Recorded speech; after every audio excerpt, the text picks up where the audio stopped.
Well, I think force might appear a friend. Right. It's normal. Yeah,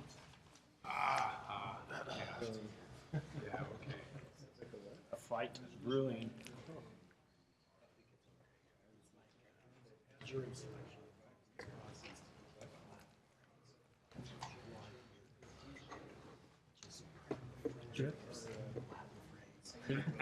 Yeah, sounds like it.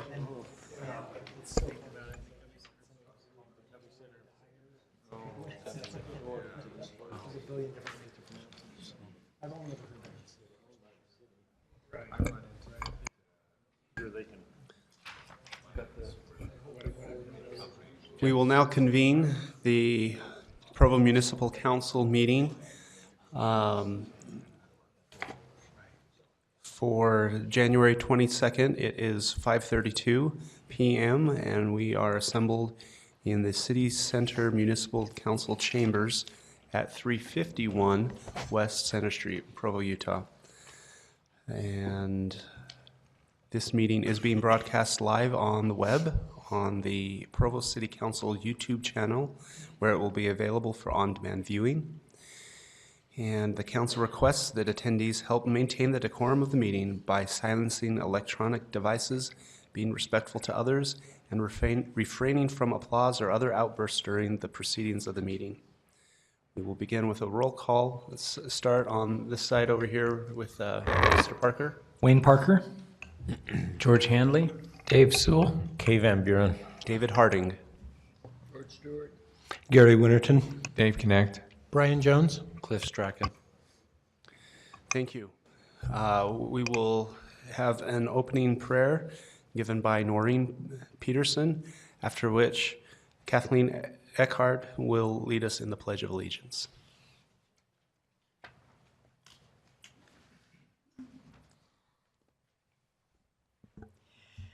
Our Father who art in heaven, we come before thee at this city council meeting tonight, thankful for the opportunity that we have of living in Provo.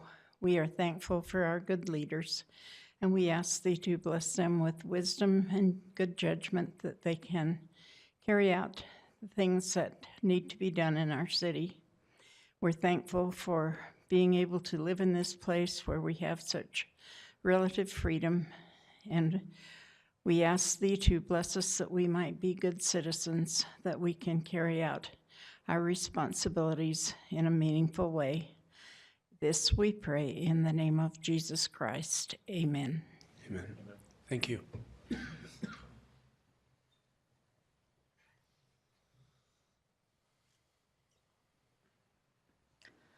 I pledge allegiance to the flag of the United States of America and to the republic for which it stands, one nation under God, indivisible, with liberty and justice for all. Thank you. Thank you.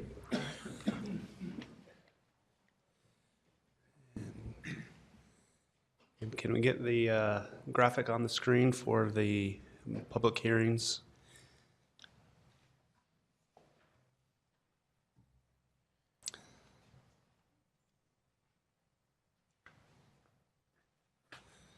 So while we wait for that, Mr. Jones, if you could preemptively, no, almost there. If you could preemptively give us our preamble. Certainly, Mr. Chair. As indicated on the screen, a required public hearing will be held for certain agenda items prior to council action. After each such item has been presented, time to comment will be provided for all those who wish to speak. For items that do not require a public hearing, public comment will still be taken following presentation of the item, but will be limited to 10 minutes. At this time, 15 minutes have been set aside for an open public comment period, which is intended to allow comment on matters that do not appear on the agenda. Persons who speak during this time to an item that is on the agenda will not normally be afforded a second opportunity to speak during the comment period specific to that item. During any public comment period, each speaker will generally be limited to 2 minutes. Additional time may be given to individuals specifically invited to speak, such as applicants, neighborhood chairs, or others that may be representing additional persons. Please begin your comments by stating your name and city of residence. Due to noticing requirements, no formal action will be taken in this meeting on matters that do not appear on the agenda. Those with comments are invited to approach the podium.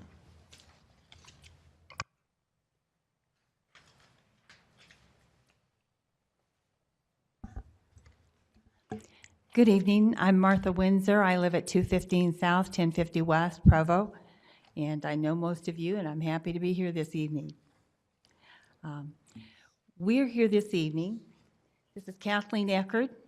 She is the past director of the DUP Museum. I'm the current director of the DUP Museum, Daughters of the Utah Pioneers, and Noreen Peterson is the president of the Provo DUP camp.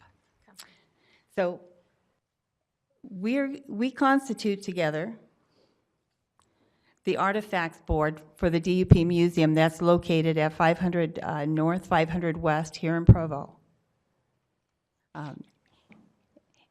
As such, we have prepared a packet of information for your perusal, a cover letter and information to go with it. The packet includes the existing contract with the City of Provo and the DUP Museum and a proposed contract. I've met several times with Robert West concerning the contract. Mayor Kafusi is aware of it. I've met with people in her office. And the DUP Museum, I just want to give you a brief statement. The DUP Museum was completed in 1938 with the combined efforts of the Daughters of the Utah Pioneers, the Sons of the Utah Pioneers, Provo City, and a WPA grant.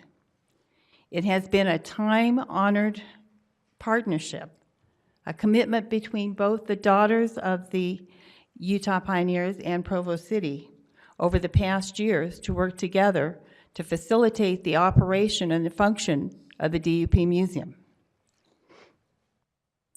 We are happy to be there and to provide opportunities for people to view the artifacts, the paintings, all of those things that exist in the museum.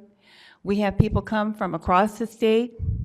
Actually, we have many school classes come from right here locally, Boy Scout groups, family reunions, a number of different groups that come. All they do is call us and we'll set up a schedule, a special time, and we have times during the year and during the week that we're open. We have people from across the state, across the country, and from other parts of the world. For instance, we have 150 students that come every year. They're 8th grade students with their adult supervisors. There's 3 of these tour buses. They're from Tokyo, Japan. This gives them an idea of what pioneers were like in Utah, and we have several groups. I've been the director of the DUP Museum for not quite a year, and it's just amazing to me how many different groups that I go down and meet with and give a tour of the museum. This evening, we suggest that we meet with you at a work meeting, Mayor Kafusi and members of the council, so that we can discuss the coming contract, agree on it, and get it signed. We are happy to meet with you this evening and give you this information and look forward to meeting with you in the near future. Hopefully, you can schedule us at a time that will not be too far distant. Are there any questions or concerns that we can address at this time? Thank you very much for your help this evening. Thank you. Are there any other members of the public who would like to make a comment at this time? Seeing none, we will now close the public comment portion of the meeting and move on to our action agenda. Item number 1 is a resolution authorizing the issuance of up to $69 million of general obligation bonds for the purpose of financing fire, police, and city facilities and related matters. We will look forward to a presentation by Mr. Daniel Follett, who is our Finance Division Director. Thank you, Council Chair Harding and Municipal Council. The city, along with Zions Bank, held a very successful bond sale today. And we had 12 people, 12 different underwriters bid on the bonds that were being sold for Provo City. And the winning bid came in at an interest rate of 3.03%, which we believe is very competitive in today's market.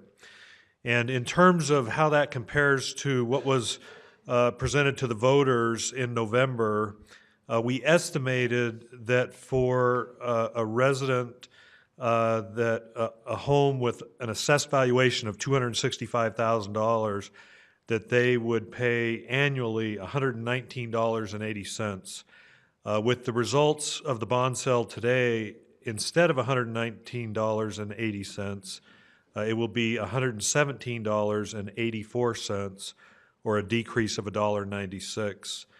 For a business with an assessed valuation of $500,000, we estimated $410.97 on an annual basis.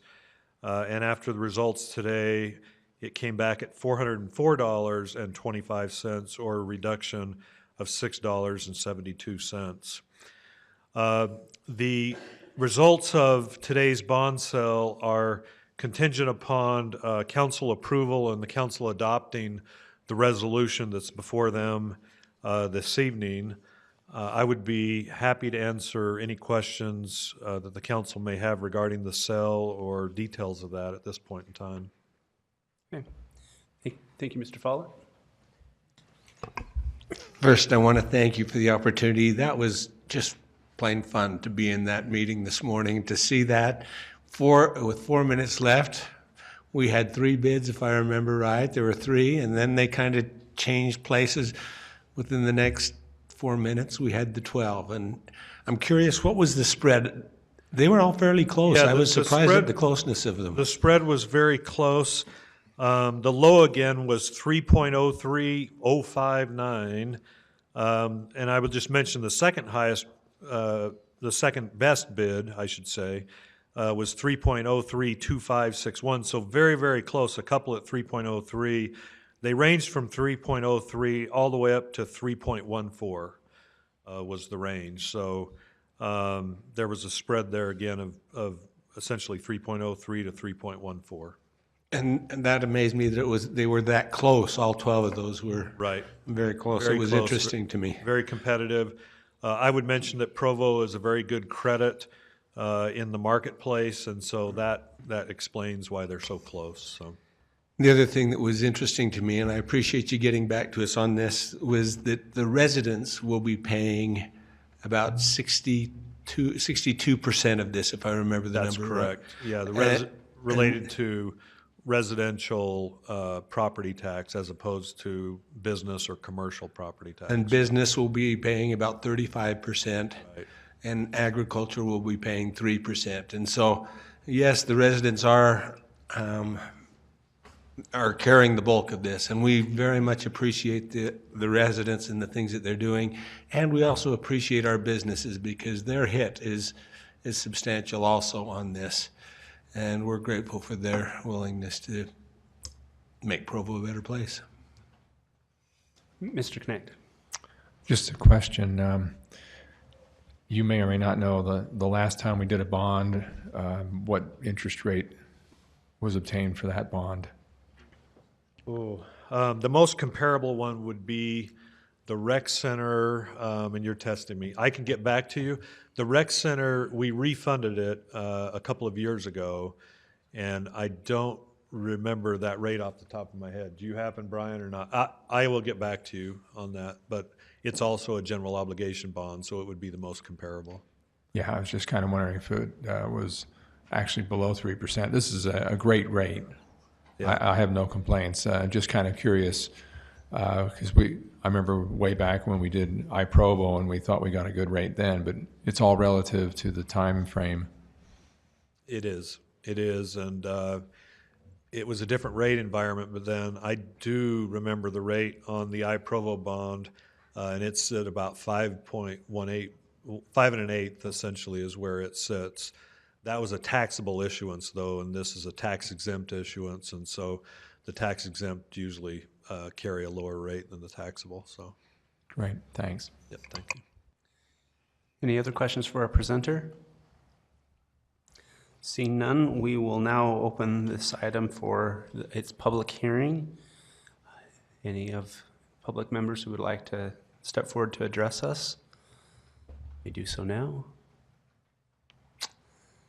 Seeing none, we will close the public hearing and bring it back for any council discussion regarding the implied motion to authorize this issuance. Mr. Strachan. If I might ask, Mr. Follett, would you explain why we have 65 million and not the full amount of the bond so that anybody watching the video of this meeting can understand it? Yes, so under state law and just the way that the city has approached things, you're allowed to issue bonds at essentially 102% or 2% over what is approved by voters. So the voters approved $69 million, and so that would take it to 72,380,000, is that right? Yeah, so 70,380,000. Because of the favorable credit that Provo is in the marketplace, the bonds sell at a premium. So ultimately, when the bonds were sold, they sold for just $2,000 under the 70,380,000 with the premium. The principal amount on that is 65,930,000. So we adjust the principal down below the 69 million so that we're in compliance with the 102% that we're allowed to sell at, maximum amount we're allowed to sell at under state guidelines. So again, because of the favorable credit, we sold at a fairly decent premium, a very decent premium, and that required us to lower the premium amount. And that's why you see 65,930,000 instead of 69 million on that document. But effectively, the amount of money coming into the city for the projects that the city asked the taxpayers to approve is about $70 million coming in, correct? It is, yes. Another thing that was really interesting to me today was as we deal with the interest rate, I'd forgotten that the state guarantees loans for school districts. And as we're going to hear from other people in the school district and say, why are they getting a better rate than Provo City? And I think maybe if you'd address that just to make sure. Yeah, so the school districts, a couple of things is we go to the rating agencies before we issue bonds, and they provide a rating for that particular bond issuance. So in this case, Provo City went to two of the rating agencies, Moody's and Standard & Poor's, and obtained ratings, and they both have a little bit different scales, but one of them came back AA+, and the other AA1, which is basically one notch below the AAA rating, which is the best rating that you can receive on a bond. And the reason for that in Provo City is that two things. One is just the sheer size of the city is just not quite as big as what they would usually give a AAA rating to. And so just population-wise, the city would need to be larger. The other factor that we deal with is that the per capita income as a result of large families and students is a little bit lower than what they like to see for a AAA rating. So for Provo, we're AA+, AA1. It's a very favorable rating for a city of our size. In fact, probably the best a city of our size could obtain. The state of Utah is a AAA rated institution, and most of the larger school districts in Utah are AAA rated institutions for two reasons. One is when you look at a school district, say the size of Granite School District or Alpine School District, they're so large that they have that population base that I talked about, one, and two, they spread across a broad area, and that generally gives them kind of the per capita income that they're looking for. But the other thing that's a big factor, again, the state of Utah is a AAA rated entity, and the state of Utah backs up and guarantees the debt issuances of the school districts. And so there's kind of a double guarantee there. There's the school district with their rating providing the guarantee, and then also the state backing that up and guaranteeing the issuance of bonds by the school districts. And that's why you see most school districts in Utah with a AAA rating. You just kind of do a quick follow-up here, and just, I want to thank the finance department and also our bond councils for all the things that they've done. This is a great effort to advertise it and to get it out and get it to the right people to get us the right rate. Thank you. Thank you. Yes. You explained that the average home is going to be paying less per year and per month because of the great bond that we got. But it would seem that, would it be fair to say that we owe less, that we only have to repay about $66 million, or is that reflective? We'll repay the total amount. He's asking about premium, but we'll repay essentially, let me tell you, the total amount that we'll repay. So we'll repay the $65,930,000 principal plus interest of $28,875,000. So total principal and interest of $94,805,000 is what we'll repay. And so ultimately, the principal will be $65,930,000 that we repay. Right, and that was the point that I thought was kind of newsworthy, and that we didn't go out and actually take out a bond for $69 million. That's right. That we got a loan for roughly 66. That's right. And so, even though maybe it's a few dollars different on my taxes, I think it's important for the public to know that we're trying to do this as responsibly as possible, and we actually only loaned out the $66 million. Right. That's correct. I have one bit of information that was requested. Brian Baker, our financial advisor, went back and checked when we originally issued the bonds for the rec center, which was $39 million. The rate was 4.2%. I would just say that interest rates are like the stock market. They change every day, and you hope to time it perfectly, and I think this turned out really well for the city, but hard to guess when it's going to be at the bottom, but I think we did great. Thank you. Any more discussion? If not, I will call for the vote on the implied motion. Mr. Jones, is that correct? Call for a vote on the implied motion of this resolution authorizing the issuance of up to $69 million of general obligation bonds for the purpose of financing fire, police, and city facilities and related matters. All in favor? Any opposed? And that's unanimous. All right, thank you. We will now move to item 2, which is an implied motion on a resolution appropriating $20,000 in the police department general fund. Oh, yes. Thank you.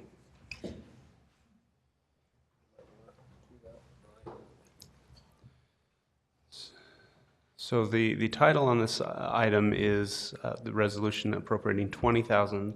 In our work meeting, we passed a motion to revise this amount to $10,500, but it is still for the police department general fund for the Urban Deer program applying to the fiscal year ending June 2019. Mr. Graybaugh. Council members, as we spoke in the work session, the $10,500 will be used to reimburse the police department's budget for the lethal portion of the Urban Deer program. The remaining portion of what would have been the remaining portion of that $20,000 would be for that trapping program, but due to some resource constraints, the city has elected not to participate in that portion of the program for this fiscal year. And we'll be evaluating the program for ongoing years at a future date but specifically that $10,500 will be used to pay for the cost of removing deer over this past fall and winter. If there's any questions, I'd be happy to answer any of them for you. Seeing none, we will now open this item for its public hearing.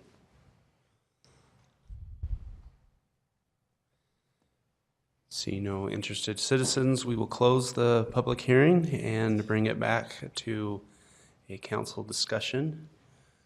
Is there any discussion? I just have heard from so many residents, and they wanted me to express thank you for the effort. This is not an easy thing to be dealing with at this point, but I've had several residents tell me that they do recognize a difference. And we'll say, well, it's going to be interesting to see if it's the weather, if it's whatever it is, but they recognize a difference since we started the program. And I look forward to having some of those results being shown to us, how this works. Any other discussion? If not, we will now vote upon the implied motion to appropriate $10,500. Do we have any graphics for the screen on that? An updated resolution?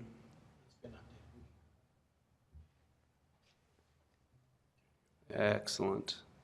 All right, so we have an implied motion on the resolution that is before us at this time.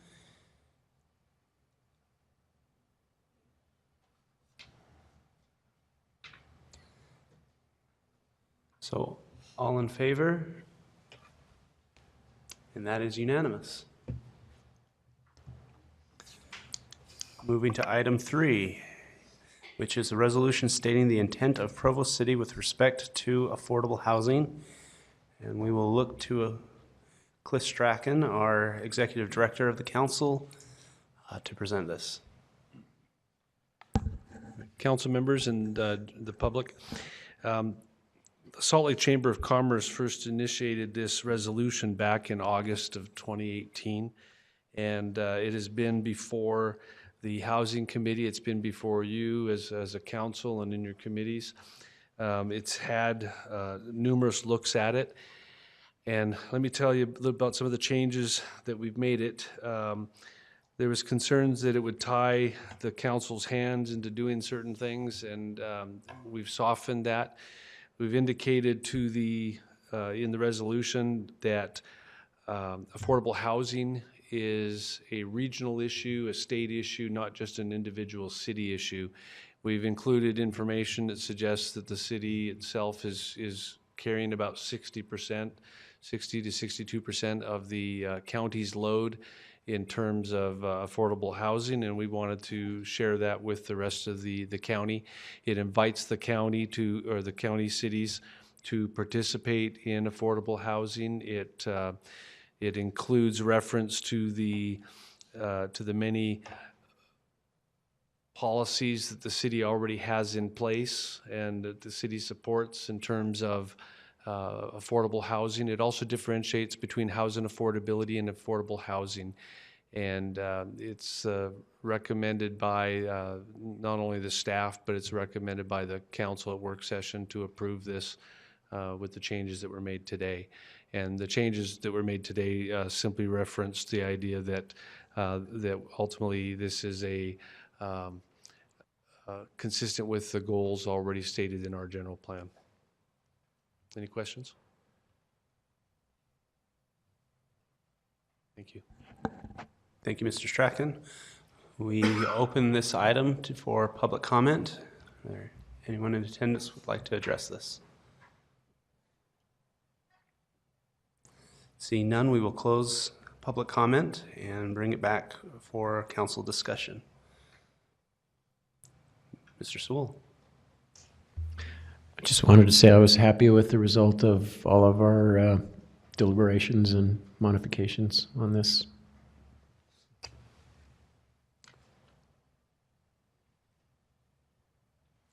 Any other points of discussion? Mr. Connect. Just like to say that we hope that this lets everyone know what we have been doing, what we intend to do, and encourages others to do the same. Thank you. I think on this item we have used many words. We have shared many words over the past few months, and so we might be about exhausted at this point, but. I'm just thinking about this. One of the reasons that we have taken so long and deliberated on this so much is that we have not wanted, as a council, to bind our hands for future opportunities or saying that we will do this or we have to do this. But we have an idea where we have created something, I think, that gives us a vision and gives us the opportunity to participate with others and not just carry the load ourselves. And I'm grateful for the work that was done and the statements that were made during our council meetings around those efforts. Thank you. I think it's clear from the resolution that Provo has done more than anyone in Utah County, maybe in the state, on affordable housing and housing affordability. So I hope this is a call out to other cities to join us in this effort that we've made to take care of this serious problem. Thank you, Mr. Stewart. Any other comments? All right. Seeing none, we will now vote on the implied motion to pass the resolution that is on the screen stating the intention of Provo City with respect to affordable housing. All in favor? And that is unanimous.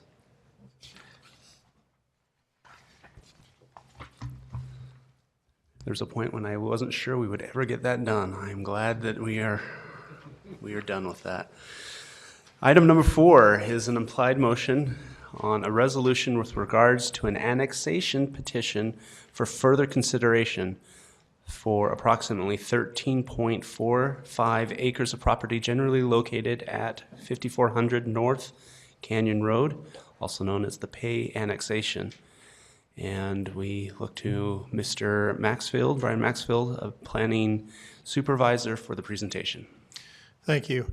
As mentioned in the work meeting, this is not a decision on the annexation. It's rather the acceptance of the petition, which starts a process. The process will probably take 30, 60 plus days by the time we get to reviews and have this come back to you with recommendations on the actual annexation. This area is the northeast corner of the city. It's an area that is shown on our annexation policy declaration that we would have interest to consider annexation. And then also considerations have been mentioned before in previous annexation requests, the need for public utilities, the development of those, especially water resources, and also things which relate to hillsides and other things on areas above. The Peay property is actually on the lower level of that area, but still is affected by some of those utilities. And I have spoken to Bonnie Morrow, the neighborhood chair for North Timpview, and she is in favor of this moving forward and wanted you to know that. Thank you. Do we have any questions for our presenter? Seeing none, we will open this item for public comment and invite the public to come forward if they would like to address us.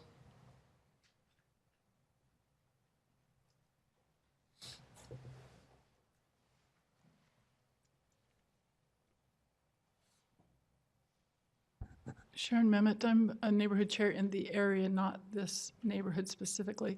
My concern is simply possible extra cost in doing this peninsularly, is that a word? As opposed to doing the whole area, if that would cost the city more than doing it as one unit.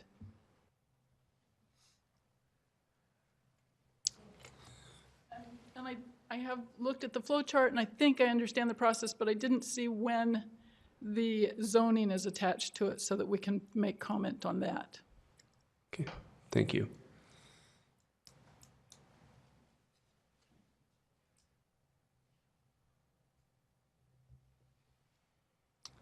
Any other comments?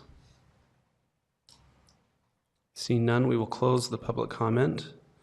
Could I ask Mr. Maxfield if he has any comment on when will the zoning be proposed for this? I think, well, anyway, I'll let you answer that. Thank you. Going forward with the annexation, if you approve it, there are two options you have. One is to just give it a zone which is in the area. A15 would be the common zone through that area, and wait until such time as there's a development proposal to go with another zone. The other option you have is to accept a development proposal, or at least a concept plan at the time of annexation. At that time, you could zone it, give it a zone to fit with the concept plan. So you would have those two options. Thank you. Mr. Winterton. I guess this one might be for Dave Decker also, but as we consider peninsula annexation, I know that the state may give us the opportunity to do that. But as we do that and put in the improvements, I'm sure that we better be looking at annexations to the north and to the south and to the east as far as using our infrastructure. That's correct. I think we consider that whole area that's in that annexation policy boundary, which is everything basically up to the Forest Service line and even part of that if you wanted to go that far. But there were a number of properties that were included in an annexation about 2 years ago. In fact, all of them except one property owner. And that was the intent, to find ways to look at unified development eventually through that area, even though you could have separate developments that the roads, the utilities, and everything would come into play at the same time and not be a piecemeal effort. Thank you. I would also like to just kind of state my preference or my concern. I think my biggest concern is just how this affects utilities, and just rather than doing it piecemeal and kind of leapfrog, making sure that it makes sense that we don't raise the costs by doing serial annexations. Any other comments? Mr. Chair, if I can make one procedural note. Notwithstanding the chair notes, which I failed to correct, there is not an implied motion on this item. Because you're presented with two different choices, and we have included in the materials two different possible resolutions, one accepting the annexation for further consideration and one denying it immediately. I would look to someone to make a motion and have that motion seconded to approve one of those versions. Thank you, Mr. Jones. So we are looking for a motion. Mr. Sewell? I just had a question first. I wonder if we could invite Mr. Decker to comment on any issues that he might see with servicing this. And while he's coming up, I would just mention that I'm aware that there are some other nearby property owners that are actively considering annexing at this time. So I think the comments that I would give to the council probably could be quickly reviewed in the annexation that was done about two and a half years ago, something like that. We had, I think it was called the Northeast Annexation. That may not be the correct terminology, but a number of you were on the council at that time, and you're going to see very similar comments, even on a smaller piece of property. We've already identified on this particular property, there is a contour line where the existing water system can service, and above that contour line, there would be additional water structures that would be needed, and we already, because of previous annexations, we've already identified some of those necessary infrastructure improvements. There have been some progress made relative to wastewater in this area, but again, likely improvements even with those improvements on Canyon Road with wastewater, and certainly with stormwater as well. So we have a list, again, mostly because of previous annexation requests, and you'll see very similar requirements from those previous lists. Mr. Decker, does this particular piece fall below that contour line that you mentioned? The contour line cuts through, it's about a third of the way up from Canyon, or excuse me, 2/3 of the way up from Canyon Road.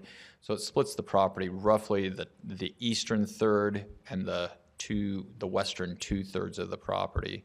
But we have a map that already identifies that contour line. Thank you. Just to clarify, you will give us a recommendation whether we should go ahead and annex or not, right, from a public works standpoint? We will. And again, based on, I think, from the explanation of this process from Brian Jones, it's only accepting the annexation, and then the process goes that each department will provide some recommendations, and we'll certainly participate in that. Thank you. So I don't know who would know the answer to this, but if there's the possibility of the adjacent properties making a request for annexation, can they get folded into this process at that point, or? Yes, there are means to do that. Before we get to actual noticing and everything else, that would hopefully be determined. But right now, we could add names and possibly need to bring separate petitions to you, but then combine those into one application. Is it your sense that if we, I mean, I'm inclined to just say, yes, we'll go ahead and explore this possibility. I think we've identified our concerns, but if there's the possibility that moving this exploration forward opens up conversations with the adjacent property owners, that seems like a positive outcome. So if that's your sense, I'm inclined to. We'll certainly pursue that. Okay. Mr. Connect. Another question for Dave. So at this point, different departments are going to weigh in, and I'm just wondering, are there any red flags that you're aware of at this early point in the process that would preclude us? Or, I mean, if it's not practical, we have the option of saying no up front. The piece of information that we have most recently reviewed, and just in the last couple of days, we reviewed that contour line and compared it to the proposed development on this. And I wish I had the plan. I'm not sure if we have it attached to this resolution, but there is a street that goes north and south across the eastern portion of their property that they're requesting for annexation, and the homes that are on the east side of that road sit above that contour line. So in other words, the homes that would be potentially built on the east side of that home would not have adequate water pressure based on the information that we've seen so far. Everything west of that road, though, would have adequate water pressure based on what we've seen. So I appreciate this conversation, and it has raised an additional concern for me. I would hate, as we go forward, if we go forward to explore this, we need to ask the question: by annexing, are we giving kind of an implicit, not guarantee, but an implicit expectation that we will provide utilities for the properties that are annexed? And we need to make sure we know the answer to that question, and make sure that our residents generally, but also the residents or future residents who are petitioning for these annexations, that they understand what our level of commitment is and who's going to bear those costs. I think we're dealing with the same thing on the west side of Provo, as far as the infrastructure and the commitments that we make there. We haven't committed that we'll approve any development because of the infrastructure that we've got. And I noticed on the east side, those homes that you're talking about, those are all under the proposal of future development. From what I understand, they have a concept plan, but it looked like they were focusing on the west side along Canyon Road.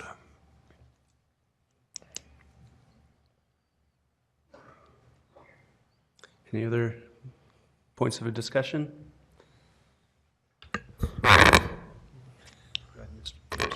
I guess just express my inclination. I think when we talked about this 2.5 years ago, the utilities and mainly the water was the big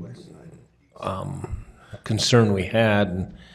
And I, like Mr. Harding would be nervous about giving some sense of it will be provided without knowing how it's going to be done. And so I'm probably inclined to look to a bigger annexation where the other properties included, where those elements can all be brought together and solved before the annexation, and not necessarily given some positive encouragement right now. And so that's probably how I feel.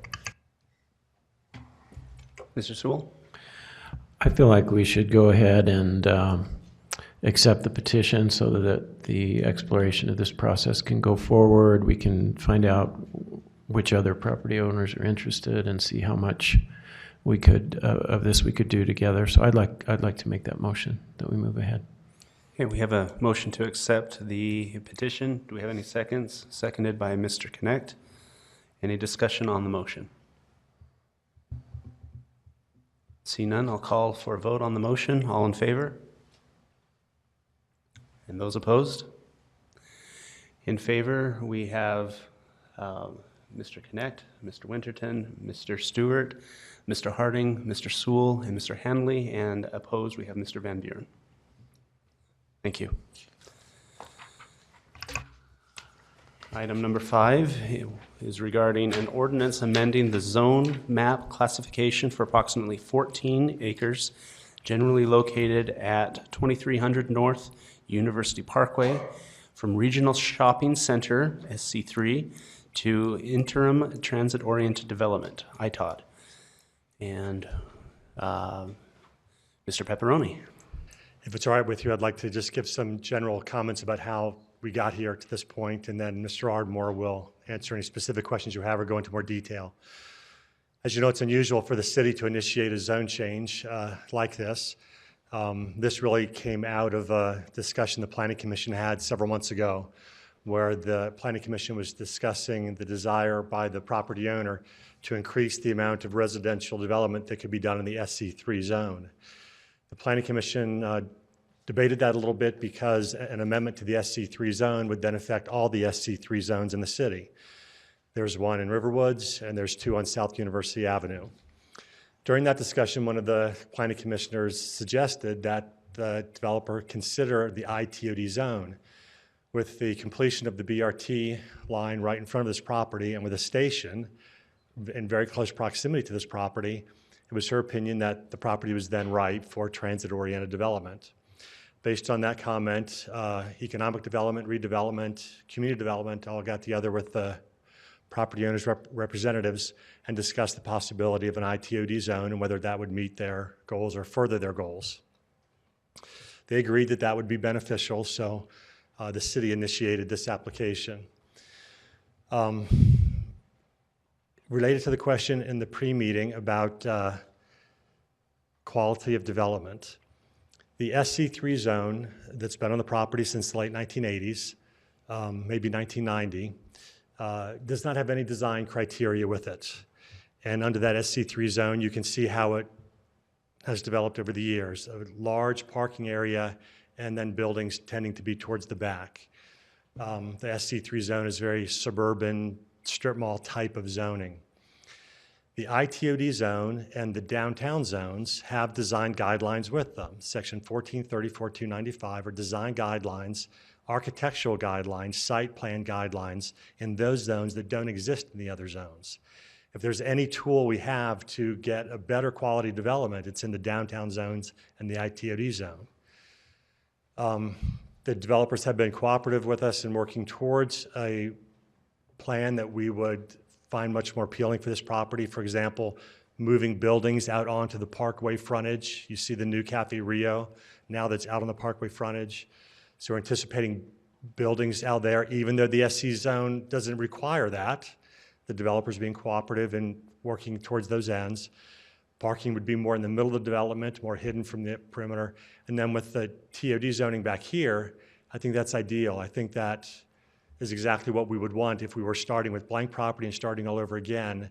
We would want commercial along the frontage, parking in the interior mixed with buildings, and then the residential back here where building height would probably have its least meaning or impact. So based on those kind of assumptions and ideas, we've moved this forward we have moved forward with this application. That's all I have. I'll just turn it over to. Can I ask you a question, Bill, while you're doing that? As you say, moving those things forward, I noticed that we have moved some of those buildings forward, but those buildings that we have moved forward look like the back of the building is facing the, it would be nice if we had some windows or something that would architecturally draw people to it, because we drive by it and we look like we're looking at the back of the building. Again, the ITOD zone and the downtown zones have those requirements. The SC3 zone doesn't. But again, I think that this developer has expressed interest in working with us on doing better than has been historically. Thank you. You're welcome. So we've had a lot of talk, I guess it's like nationwide talk about form-based code. And it would seem like our ITOD is pretty close to being a form-based code. And people say, well, you know, if you pre-zone it, what are you going to get? Well, it kind of lays it out, right? Yes, the ITOD zone was written to be a step in that direction, the form-based direction. Yeah, I would agree with that.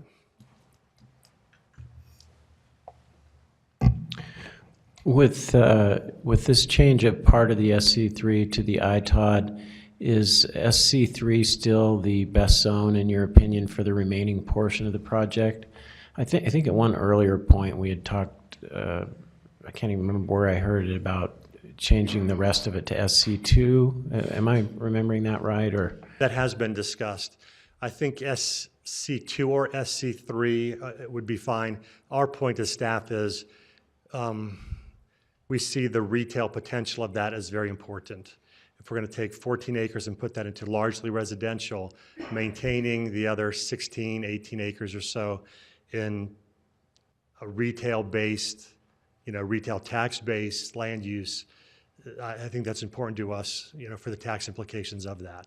SC2 and SC3 would be very similar in what those tax implications would be. The SC3 is a little bit geared more towards regional commercial, while the SC2 is more neighborhood commercial. I think either one is appropriate. The right across the street where the Walmart is, that's SC2 zone, just to give you an idea of comparison.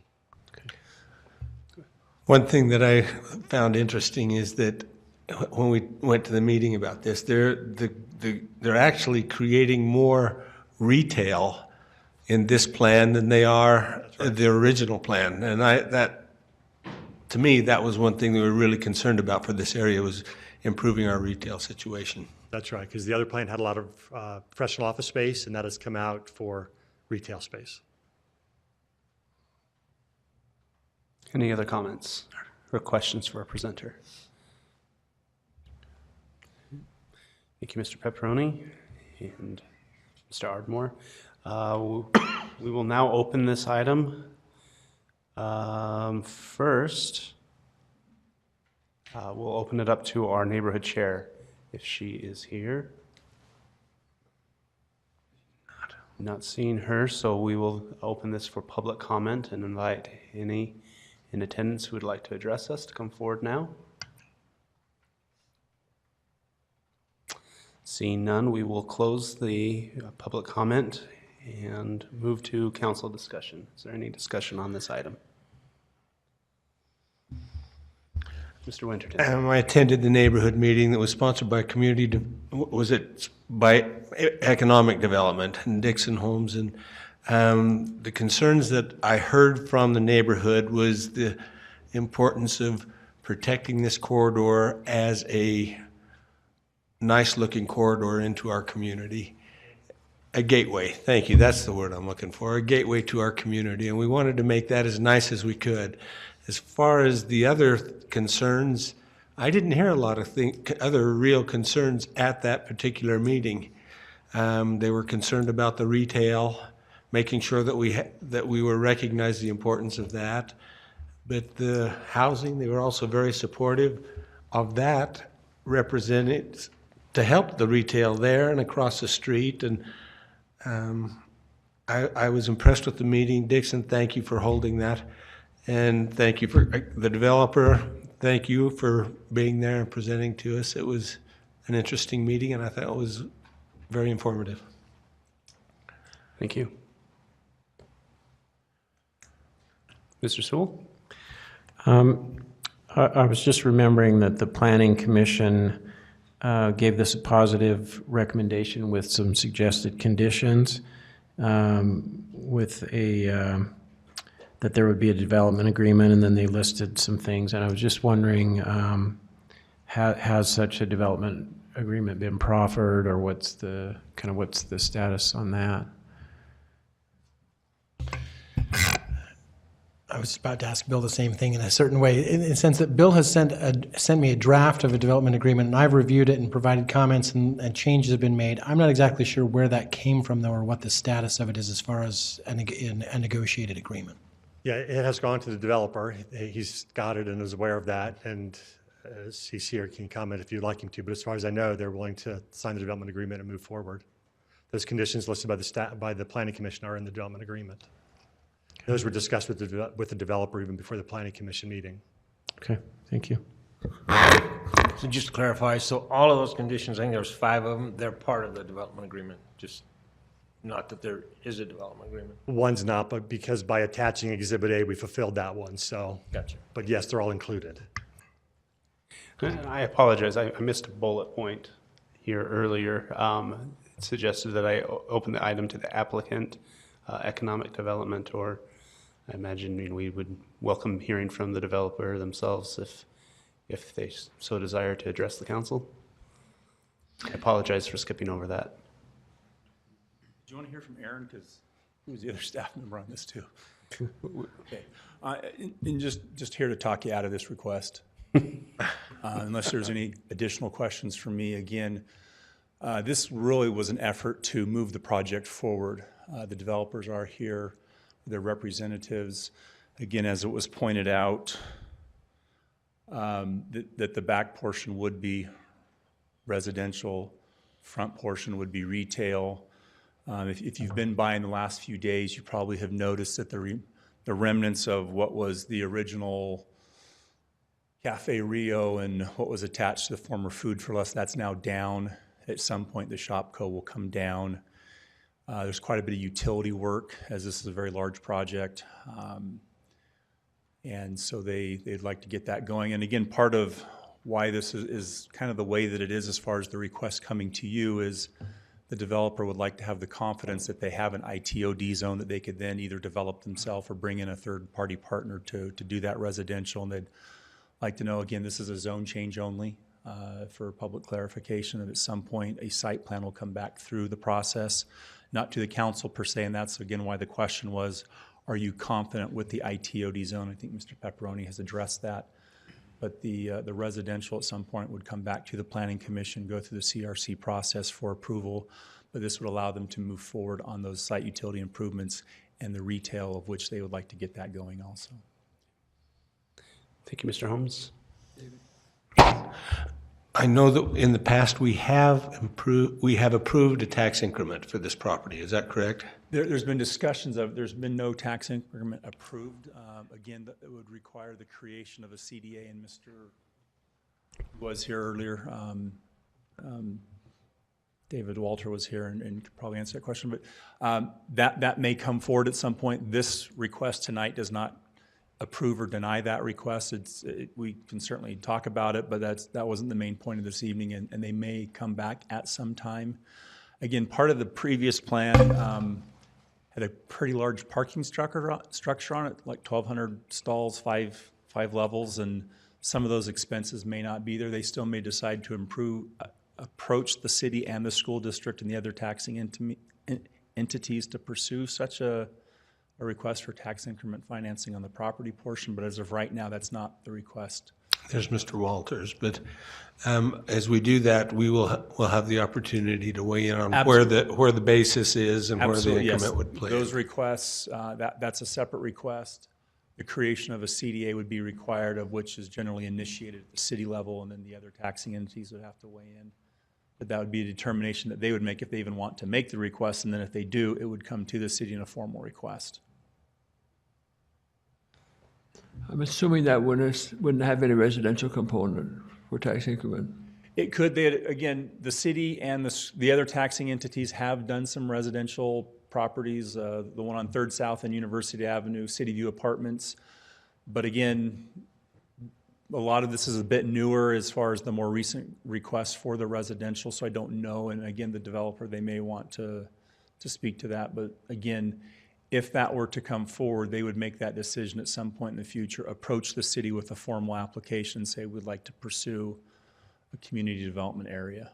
It would probably be more problematic if it included residential, at least in my opinion. Well, yeah, again, just again for public benefit, when residential is included, and whether it's included or not, but it's taxed at a much lower rate. It's not taxed at a full value, it's taxed at 55%. So it doesn't, residential projects do not generate as much property tax increment as a commercial project. Right. Any other questions? Any other discussion? I do have one more question. Is University Place using increment for their residential? Do you know? I think they are, aren't they? Again, that project's an ORM. I'm not aware of the particulars on how it's used, other than it was a very large capital investment, which did produce a pretty sizable tax increment, but that's just what I've read in the papers. Thank you. Mr. Connect. So did we offer an opportunity for the developer to say something? Yes, no, the offer is there if the developer would like to address the council. Thank you, Mr. Connect. Good evening, Council. Cameron Bassett, Sentinel Real Estate Group. I'm the owner's representative with Mark Isaac with Opinionate on the project. Just want to say thank you for the time tonight and all the involvement from all your city staff. It's been a really good experience working through these changes that we're proposing over the last 22 months. I've been trying to work on this. So we appreciate the consideration and are looking forward to making this the project that it should be, a high quality gateway to the community. Thank you. Thank you. Mr. Handley. Yeah, I have a question about this came up earlier in the work meeting about any sort of assurances about aesthetics with regard to these lots that might be developed by others. What is it that we can do to ensure that we're not going to end up with too many cooks in the kitchen, and we end up with a product that doesn't look good, doesn't look consistent with the neighborhood or with the rest of the project? Sure, that would be a concern of ours as well. Bill touched on it a little bit, but if you could move forward 2 slides, my clicker's not going. I just put together this after the study session, a few examples of projects that have been developed in the ITOD zone, our downtown. They fall under the same design and regulations. So you've got Startup Crossing there on the top, then Liberty Center and City View downtown. These are the types of products that the design regulations produce.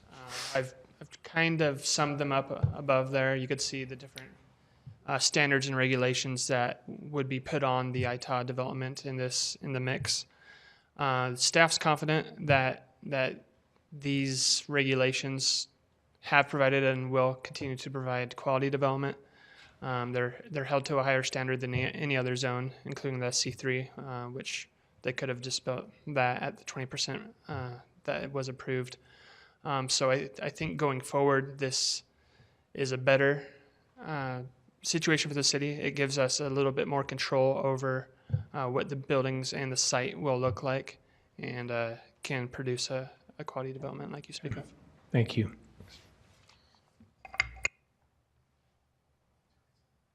Any other comments? So this item came from our Planning Commission, and this is the first time that we have heard it by council rule. If anyone on the council feels that we should postpone the vote on this for another meeting, they can make that known now. I guess the question kind of before us is this unusual enough, or do we feel like the public needs a couple more weeks to learn about it, to weigh in, or do we feel comfortable making the decision at this point? So, look for any indications of wanting to delay. I'm comfortable. Okay. Seeing none, we will So I just have a question. I mean, is Sarah Acey the neighborhood chair who's supposed to be here? Presumably, she has weighed in on this, even though she's not here, and the neighborhood has, right? Yes, that was the meeting that I attended with community, and Sarah was very much, as an individual, she was very much in favor of it. And I think there was a vote, again, the concern was, is this a gateway project that we can be proud of in our community? But that was my feeling as I attended that meeting that day. And Sarah was very well aware of it and did a lot of effort towards it. Because there's a development agreement involved, the staff has assumed that we would follow the typical procedure in these cases where whether you approve zoning tonight or in 2 weeks, the zoning won't get put on the map until the development agreement is executed and given by the developer and given to the city. And with regard to that, as we have done in the past with this same issue, the implied motion is with regards to an ordinance that does nothing more than just approve the zoning. There is already drafted and in the materials, or well, at least Hannah has available to put up on the screen, a alternate version of the ordinance that approves the negotiation and execution of a development agreement and makes the rezone contingent upon the execution of that agreement. So if that's the council's desire, there needs to be a motion to substitute that version for the implied motion. Thank you, both. Question about that then, is this to substitute it so that it will come back to council for approval of the development agreement, or do we leave that with the administration to approve the development agreement? Our typical practice in the past has been simply to authorize the mayor to negotiate and execute an agreement consistent with the presentation that's been made here. And that presentation is regarding the recommendations of the Planning Commission, which, as Mr. Pepperoni indicated, we've already got a draft that already includes those things. So it wouldn't, if you substitute that version without any changes, it would not come back to the council for subsequent approval.